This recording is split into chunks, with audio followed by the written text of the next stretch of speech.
pas, elles s'isolent souvent, et souvent elles sont dans le déni, c'est-à-dire qu'elles ne voient pas la situation, pour ne pas souffrir, pour s'éviter de souffrir, elles ne voient pas la situation telle qu'elle est, tout simplement.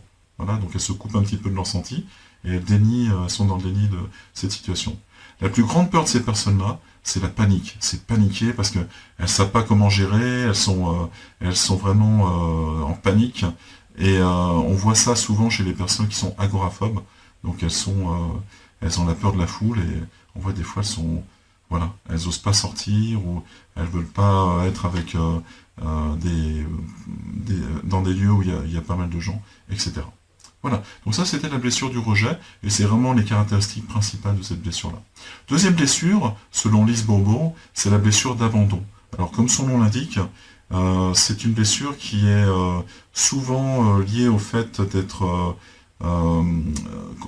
se sentir abandonné, blessé, laissé seul, démuni. Souvent les personnes se sentent tristes, tout simplement.